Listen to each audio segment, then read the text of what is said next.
요셉, 성경에 이제 우리가 읽은 여기서부터 마지막까지는 사실 요셉의 이야기로 가득 채워져 있습니다.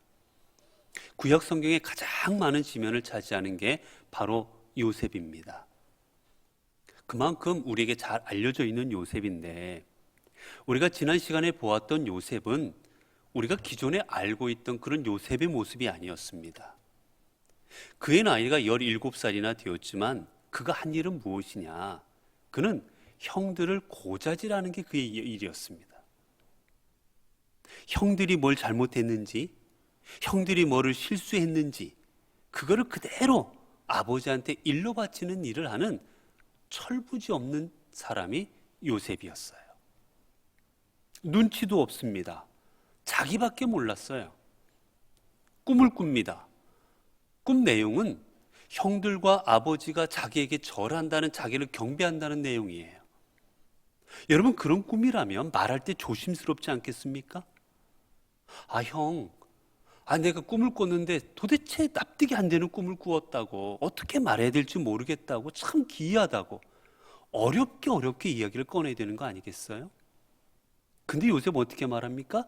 자랑스럽게 말합니다. 형들 보라고 좀, 내 얘기 좀 들어보라고, 내 기가 막힌 꿈을 꾸었다고. 근데 내용을 들어보니 자신들이 동생한테 절하는 꿈이에요. 여러분, 듣는 사람이 기분이 좋았겠습니까? 상대방을 전혀 배려할 줄 모르는 요셉이었어요. 오직 나 자신밖에 모릅니다. 내 기분 좋으면 되고 내 하고 싶은 대로 하는 거예요. 그가 그렇게 된 데는 아버지가 역할이 큽니다. 성경에 보니까 어떻게 했습니까? 아버지가 그를 더 사랑하여라고 되어 있어요. 다른 자녀들보다 요셉을 더 사랑했습니다. 드러나게 사랑했어요. 어떻게 했습니까? 그에게는 채색 옷을 지어 입힙니다. 지난 시간에 봤던 것처럼 채색 옷이라 함은 이 손끝까지 소매가 오는 거예요. 여러분, 손끝까지 소매가 온다는 얘기는 일을 못한다는 겁니다. 우리가 일할 때 소매를 어떻게 하고 일해요? 걷어 올리고, 소매를 이렇게 걷어 올리고, 그리고 우리가 일하잖아요, 여러분. 그렇게 일반적으로 일하는 옷은 소매가 짧습니다. 바지도 그렇고. 그런데 요셉의 옷은 이 손끝, 발끝을 다 덮을 정도의 치렁치렁한 옷이었어요. 여러분이 아마 드라마나 영화 같은 걸 보면 주로 왕족이라든지 귀족이 사람들 앞에 나설 때 그런 옷들을 입고 나옵니다. 일하는 옷이 아니에요. 그런데 아버지는 요셉만, 다른 아들들은 다 가서 일 시키고는 요셉만은 그 옷을 입힙니다. 그러니 형들의 마음이 좋았겠습니까? 가뜩이나도 열받아 있는 마음인데 하는 말과 행동은 고자질하지, 아니면은 자기 꿈꾼 내용을 형들 앞에서 더 화를 돋우는 내용을 자랑스럽게 이야기하지, 이 이뻐 보일 수가 없는 거지요. 이렇듯 철부지 없는 그 요셉. 그러나 하나님께서는 이 요셉을 통해서 하나님의 위대한 뜻을 이루어 가고자 하십니다. 이제 어떻게 이루어 가는지 오늘 내용입니다. 자, 12절에 보니까, 그의 형들이 세겜에 가서 아버지의 양떼를 칠 때, 헤브론 골짜기에서, 이제 헤브론 골짜기에서 이 야곱의 일가가 살아가고 있습니다. 근데 양떼를 어디 가서 쳤느냐? 세겜에 가서 쳤어요. 왜 세겜까지 가서 쳤을까요, 여러분? 왜 그 양떼와 자신들의 가축들을 세겜에까지 가서 쳤을까요? 무엇 때문에 그랬을까요? 예? 한번 생각해 보세요. 왜 거기까지 갔을까요? 거기가 먹이기가 좋았던 거예요. 풀도 많고 물도 풍부하고, 이 양떼를 먹여서 이 양떼가 잘 살이 포동포동 찌고 잘 성장하기 좋은 요건을 이 세겜이 갖고 있었던 겁니다. 그래서 이곳으로 보낸 거지요. 그런데 야곱에게 걱정이 있습니다. 이 세겜에 가 있는 아들들이 걱정이 되는 거예요. 왜 걱정이 되는지 혹시 아시는 분 있습니까? 왜 야곱이 특별히 지금 세겜에 있는 아들들을 더 걱정했을까요? 그래서 요셉을 자신이 그렇게 아끼던 요셉이었지만 요셉을 형들이 괜찮은지 보게 그리 보냅니다. 그토록 뭔가 걱정거리가 있었어요. 왜 걱정거리가 있었을까요?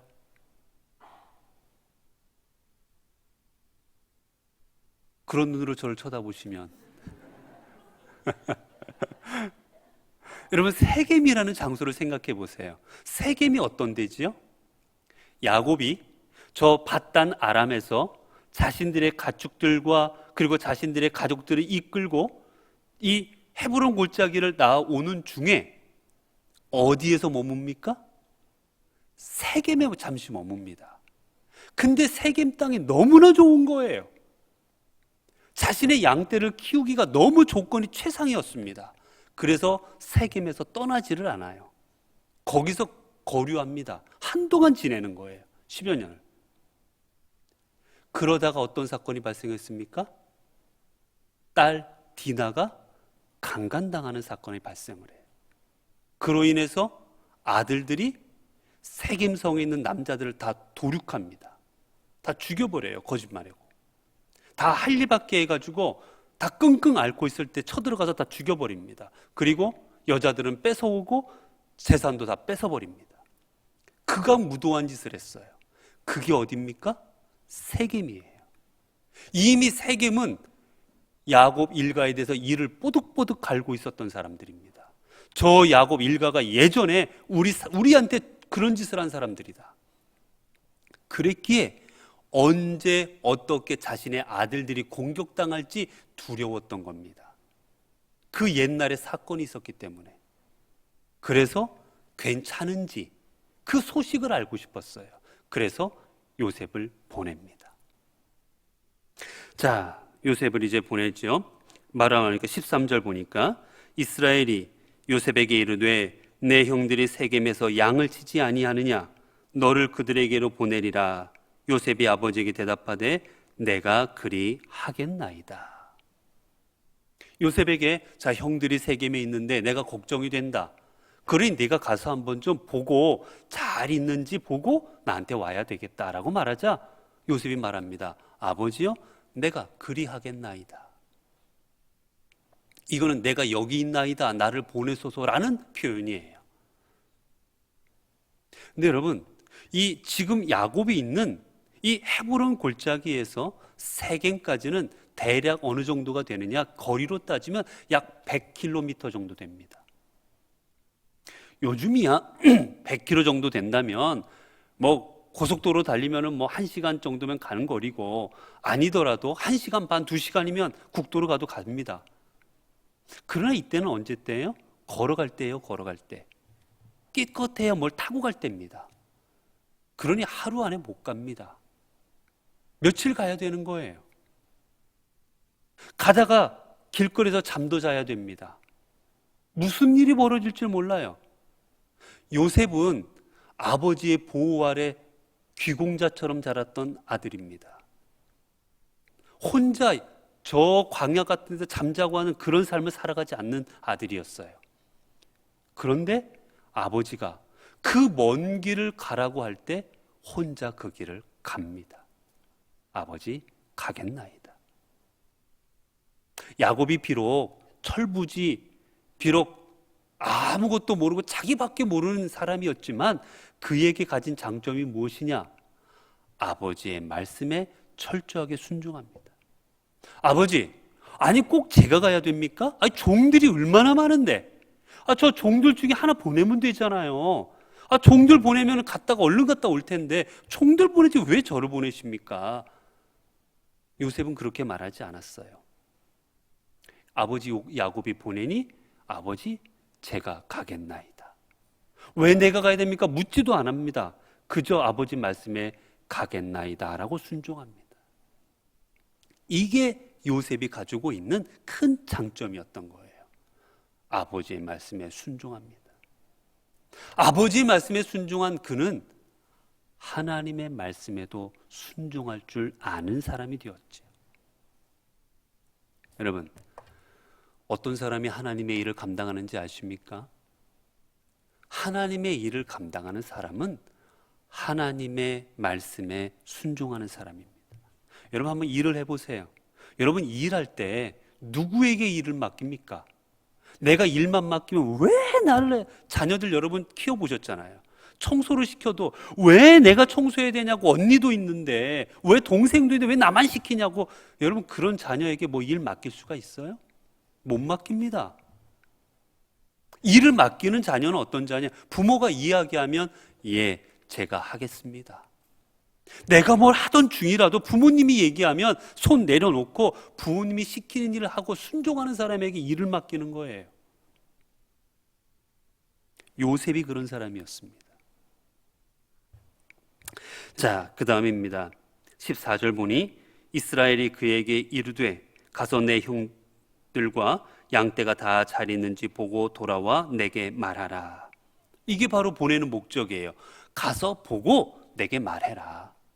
여러분 지금 요셉을 보내는 목적이 가서 형들이 힘들 테니 네가 가서 좀 도와주어라. 여러분 이래서 보내는 게 아니에요. 잘 있는지 보고 오기만 하면 되는 거예요. 하고 그를 헤브론 골짜기에서 보내니 그가 세겜으로 가니라. 세겜으로 갑니다. 15절에요. 어떤 사람이 그를 만난즉 그가 들에서 방황하는지라. 그 사람이 그에게 물어 이르되 내가 무엇을 찾느냐. 자, 어떤 사람이 그를 만난즉, 여러분 이 표현이 요셉이 길을 가다가 누구를 만났다 이게 아니에요. 이 표현이 뭔지 아십니까? 생전 이 먼 길을 혼자 가보지 않은 요셉이에요. 고생이라고는 해보지 않은 요셉입니다. 쉽게 말하면 맨날 어디 여행을 가도 호텔에 가서 잠을 자고 뭐 해도 콘도급에 가서 잠을 자던 요셉이 텐트 짊어지고 길거리에서 잠을 자는 거예요. 몸이 편했겠습니까? 먹을 거가 편했겠습니까? 얼마나 힘들었겠어요. 그래서 지금 이 요셉은 기진맥진한 상태입니다. 기진맥진해서 끙끙거리고 방황하고 있는 그 요셉을 누군가가 발견하였다라는 뜻이에요. 길을 가다 요셉이 누구 만난 게 아니라 끙끙거리고 완전히 사람이 힘들어가지고 기진맥진해 있는 상태의 요셉을 누군가가 발견해버린 거예요. 자, 그리고 말합니다. 만난즉 그가 들에서 방황하는지라. 여러분 이 방황하는지라가 무슨 뜻이냐? 그 글은 현재 분사형입니다. 지금 뭐냐? 지금 요셉은 이 먼 길을 와서 어디가 어딘지도 모르겠어서 방황하고 있어요. 헤매고 있는데 기진맥진한 상태예요. 잘 먹지도 못했지요. 쉬지도 못했지요. 기진맥진한 상태인데 그 상태에서도 뭐 하고 있느냐?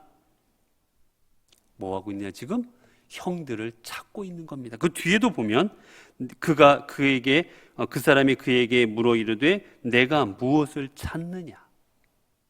여러분 요셉이 아이고야 힘들어 죽겠다.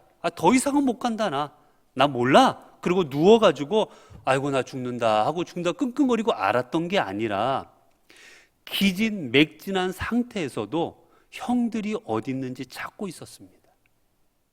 왜요? 아버지가 주신 사명이기에, 아버지가 나에게 맡겨주신 일이기에 지금 목이 타들어가고 몸은 힘들고 너무 쓰러져 죽을 것 같은 상황에서도 계속해서 그 기진맥진한 상태로 형들을 찾고 있는 겁니다. 이게 바로 요셉의 성실함이에요. 여러분 한번 생각해 보세요. 지금만 같아도 핸드폰으로 야 요셉 너 형 있는데 잘 보고 있어? 잘 가고 있어라고 묻겠지만 이 시대만 하더라도 어디 있는지 몰라요. 여러분 제가 어렸을 때만 해도 사람 만나는 게 쉽지가 않았습니다. 왜요? 어디서 만나자 했는데도 가보에서 못 만나면 끝나는 거예요. 만날 방법이 없어요. 전화해도 다 전화가 집에 있지 바깥에 있습니까? 연락할 수도 없어요. 지금이야 핸드폰으로 어디 있느냐, 어디까지 왔느냐 따지지만 이때는 소용없을 때잖아요. 이 옛날은 더합니다. 만약에 요셉이 대충 어디 가다가 아이고야 힘들어 못 가겠다. 그리고는 거기서 끝내고 집으로 돌아가 버려서 아버지 내 가봤는데 형들 도대체 어디 있는지 못 찾겠습니다. 아이고 모르겠어요 어디 있는지. 제가 나름대로 고생 노력했지만 못 찾겠습니다. 그리고 돌아온들 야곱이 요셉이 못 찾았다고 뭐 요셉을 내쫓든지 혼내든지 그랬겠습니까? 모르겠다고 돌아와도 어쩔 수 없는 상황이었어요. 그러나 요셉은 그렇게 하지 않습니다. 핑계대지 않아요.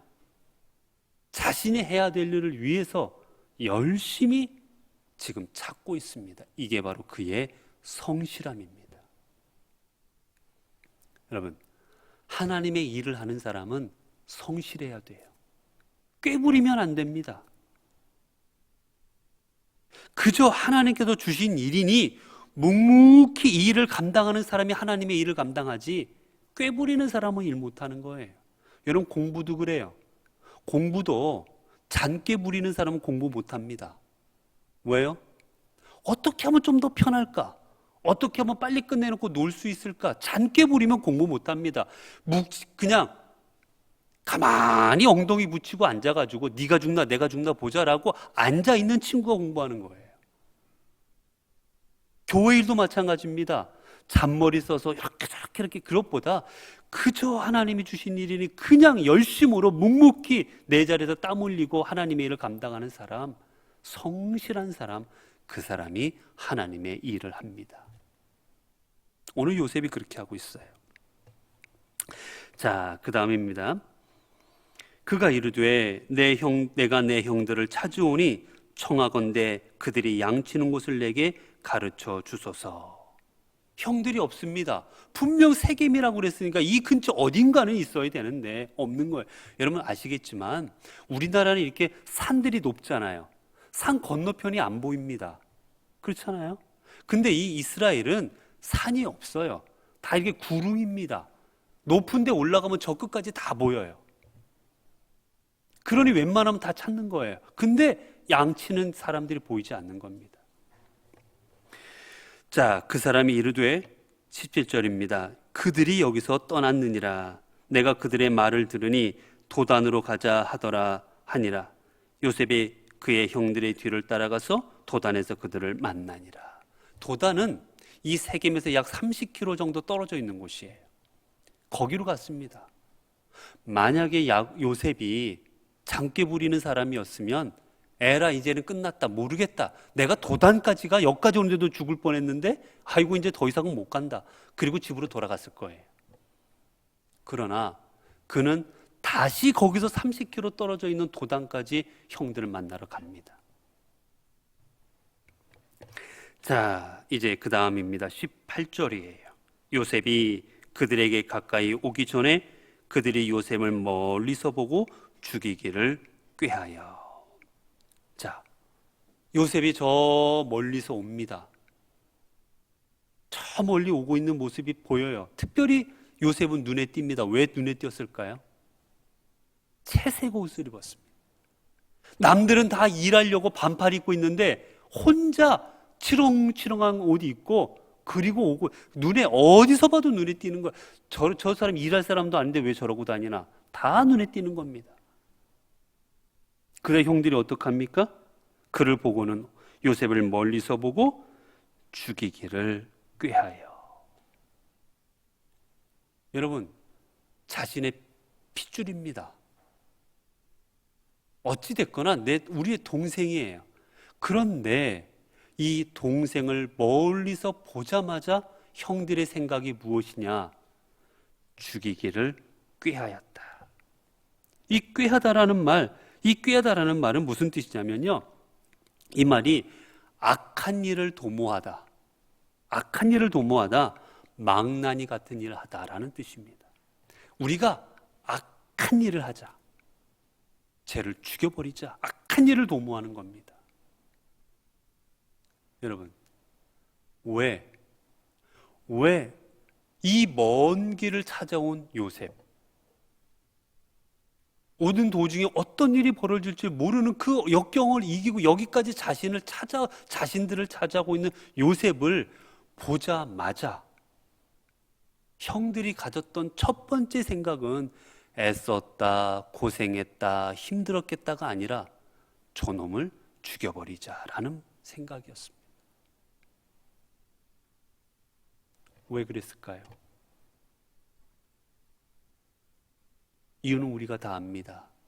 두 가지예요. 첫 번째, 그의 행동입니다. 형들 앞에서 교만하고 거들먹거리고 더 사랑을 많이 받음에도 불구하고 겸손할 줄도 모르고 형들을 함부로 대하고 고자질하고 그가 형들에게 보여주었던 그 모습들 때문이었어요. 또 하나는 뭡니까? 그의 말이에요. 형들에게 상처 주는 말을 합니다. 형들이 내게 저랬어.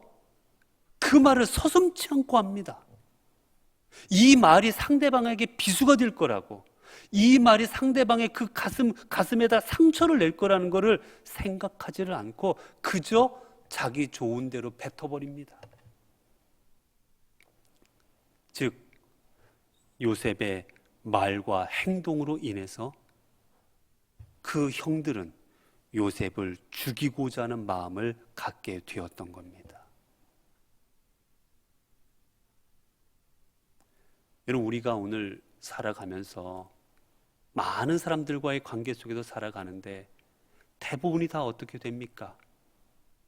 내가 누군가에게 했던 행동 하나가 그 사람에게 상처가 되고, 내가 했던 말 한마디가 상대방의 가슴에 비수가 되어 꽂혀버리고, 이로 인해서 비수가 꽂힌 사람, 상처받은 사람은 괴로워하고 힘들어하고 고통스러워하고, 이제 그게 더 도가 넘어가면 미움이 되는 겁니다. 이 형들도 이 미움이라는 게 1년, 2년, 3년, 4년 계속 쌓이자 이 미움이 어디까지 나갑니까? 죽이려고 하는 데까지 가는 거예요. 꼴 보기 싫다. 내가 저놈 꼴 보기 싫어서 내가 저놈 있는 쪽은 쳐다도 안 본다. 이제 그 정도가 아니라 보자마자 죽여버리자. 이 생각까지 나가는 거예요. 여러분, 그렇기에 우리가 말하는 거 조심해야 됩니다. 행동하는 거 조심해야 됩니다.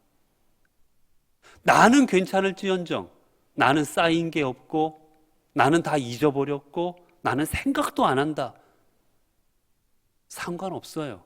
상처받은 사람이 이미 그 안에 생채기를 갖고 있고, 상처받은 사람이 그로 인해 괴로워하고 있고, 상처받은 사람이 그로 인해서 고통스러워하고 있다면 그게 문제가 되는 겁니다.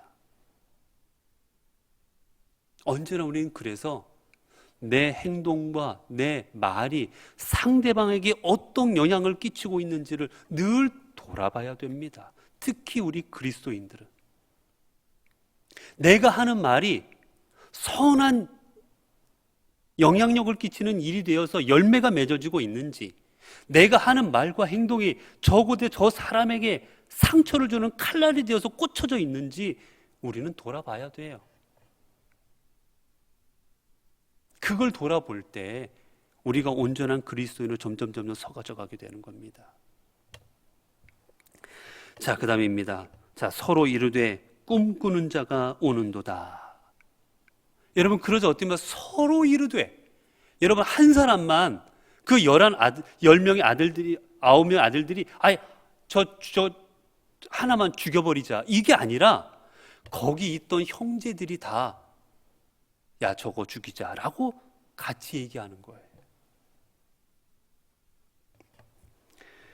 꿈꾸는 자가 오는도다. 이 말은 와, 꿈꾸는 자가 오신다라고 감탄하는 게 아니라 조롱하는 겁니다.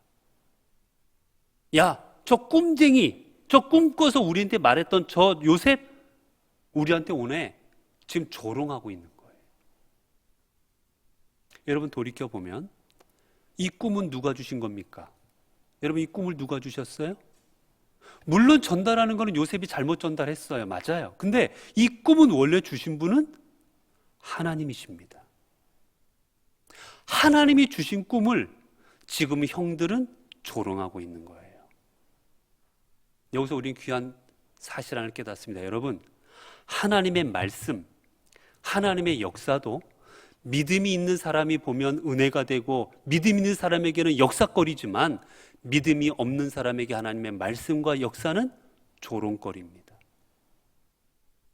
우리에게는 예수 그리스도가 저 십자가에 달려 우리를 위해 돌아가셨다는 사실이 감격스러운 역사적 사실이에요.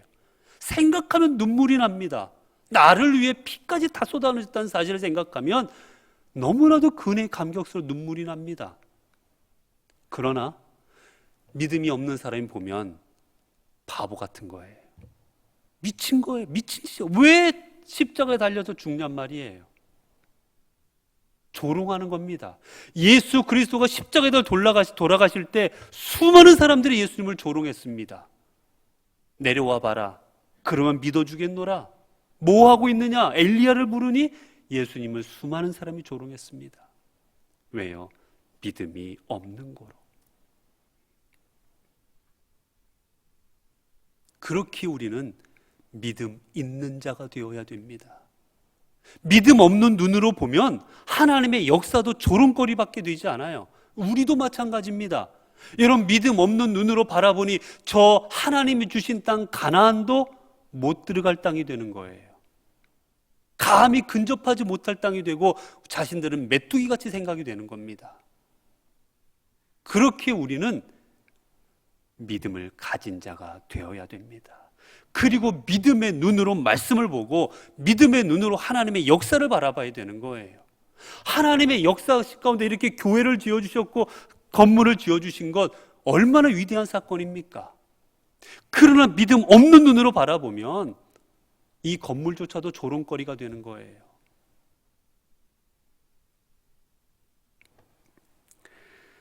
자, 서로 한 마음이 되어서 이제 악한 일을 도모합니다. 자, 20절입니다. 자, 그를 죽여 한 구덩이에 던지고 우리가 말하기를 악한 짐승이 그를 잡아먹었다 하자. 그의 꿈이 어떻게 되는지를 우리가 볼 것이니라 하는지라. 자라고 말합니다. 자, 야, 자, 이제 저거 쟤 죽여버리자. 근데 이 자라는 말은 무슨 뜻인지 아십니까? 지금이다 이런 뜻이에요. 지금이 절호의 기회다. 여러분, 왜 지금이 절호의 기회일까요? 여러분 한번 생각해 보세요. 왜 지금이 절호의 기회입니까? 왜 지금이 요셉을 죽일 수 있는 절호의 기회지요? 우리가 살인을 안 해봐서 모르는 거지요. 그렇죠? 그런 악한 일을 안 해봐도 잘 모르는 거죠. 왜 지금이 절호의 기회입니까? 아버지 야곱이 없잖아요. 철통같이 요셉을 보호하는 아버지가 옆에 없잖아요. 게다가 또 누가 없습니까? 보는 사람이 없어요. 자기들밖에 보는 사람이 없어요. 만약에 헤브론 골짜기 근처에서 요셉을 죽이려 한다면 수많은 종들과 수많은 사람들이 보고 있잖아요. 보고 아버지한테 이를 거 아니에요. 형들이 요셉 죽였다고. 근데 지금은 사람이 없는 겁니다. 여기에 잃을 사람이 없는 거예요. 그러니 절호의 기회입니다. 그래서 자, 이거는 지금이다. 지금이 절호의 기회다라고 얘기하는 거예요. 그래서 어떻게 하자 합니까? 그를 죽여서 한 구덩이에 던지고. 여러분, 이 죽이자라는 말은, 여러분 이 죽이자라는 말은요, 그냥 뭐 이렇게 죽는다 이런 의미가 아니고 도륙하다라는 뜻이에요. 도륙하다. 처참하게 죽이는 거예요. 쳐 죽이는 거예요. 지금 동생 요셉을 죽이고자 하는데 그저 이렇게 죽이자 정도 아니라 저거를 쳐 죽이자. 아주 도륙내버리자라고. 아주 얼마나 이 마음들이 지금 완악해져 있는지 자신의 동생을 완전히 몸을 조각내자라는 얘기입니다. 자, 그런데 이 단어는 여기 말고 또 똑같은 데 쓰인 데가 똑같은 장면이 있습니다. 형의 미움을 받아가지고 형들의 시기와 미움을 받아가지고 결국 죽임을 당한 똑같은 사건이 있었어요. 어디였을까요? 어디가 이런 사건이 또 하나 있죠? 형에 의해서 죽임당하는 사건, 가인과 아벨의 사건이에요. 창세기 4장 8절입니다. 창세기 4장 8절 제가 읽어드릴게요. 가인이 그의 아우 아벨에게 말하고 그들이 들에 있을 때 가인이 그의 아우 아벨을 쳐 죽이니라. 이 두 단어가 같은 단어입니다. 쳐 죽이다. 여기서도 어디서 죽입니까? 들에서. 왜 들에서 죽여요? 보는 사람이 없는 곳에서. 똑같은 거예요, 지금. 마음이 완악해지자 자신의 동생을 쳐서 죽여버리려고 마음을 먹어버리는 겁니다. 그리고 말하지요. 그 꿈이 어떻게 되는지 보자. 그 꿈이, 그가 분명히 우리에게 말하기를 우리가 절한다고 그러는데 죽으면 절할 거 없어지잖아요. 어떻게 되는지 보자. 조롱하는 겁니다. 그리고 이미 뭐라고 말합니까? 악한 짐승이 그를 잡아먹었다 하자. 이미 계획을 다 세웠어요. 치밀하게 계획을 세웁니다. 악한 짐승이 잡아먹었다고 아버지에게 이야기하면 아버지도 어쩔 수 없을 것이다. 그렇게 하자. 치밀하게 계획을 세워서 지금 죽이려 하는 겁니다. 사랑하는 성도 여러분, 하나님께서는 하나님의 사람을 통하여 하나님의 위대한 역사를 이루어 가십니다. 그 사람이 부족해도, 그 사람이 조금 모자라도 그 사람을 통해서 하나님 앞에 온전히 서 있다면, 하나님 앞에 순종하고 나아가고 있다면, 믿음을 가지고 나아가고 있다면 부족해도 하나님은 그 사람을 통해 하나님의 일을 이루어 가십니다. 여러분 하나님께서 일을 이루어 가실 때 어느 편에 서실 겁니까? 하나님의 일을 이루어가는 편에 서실 겁니까? 아니면 하나님의 일을 이루어가는데 방해하는 편에 서실 겁니까? 어느 편에서 하나님 일을 이루어 갈지는 오늘 우리의 몫이 되는 것입니다. 바라건대 우리 모든 성도 여러분들은 하나님 편에서 주님의 일을 이루어 가심으로 말미암아 요셉이 하나님의 큰 일을 이루어가는 하나님의 사람으로 쓰임받고 하나님의 위대한 역사를 이루어가는 하나님의 사람이 되었듯 우리 모두 하나님 편에서 하나님의 일을 이루어가는 우리 모두가 되어야 될 것입니다. 기도하겠습니다. 은혜로우신 하나님 감사합니다. 하나님께서 저희들을 선택하시고 또한 저희들을 부르셔서 하나님의 위대한 종으로 하나님의 위대한 백성으로 자녀로 삼아주신 것 감사합니다. 이제 저희들의 삶이 그저 하나님의 자녀로 불리우기만 하는 삶이 아니라 하나님의 백성으로 불리우기만 하는 삶이 아니라 하나님의 백성으로 쓰임받고 하나님의 자녀로 쓰임받는 삶이 되게 하여 주옵소서. 하나님 나라를 이루어가는데 도구가 되는 삶이 되게 하옵소서. 악한 일에 사용이 되지 아니하게 하여 주시고 하나님의 선한 일에 사용되는 저희들 되게 하옵소서. 우리 주 예수 그리스도 이름으로 기도드리옵나이다. 아멘.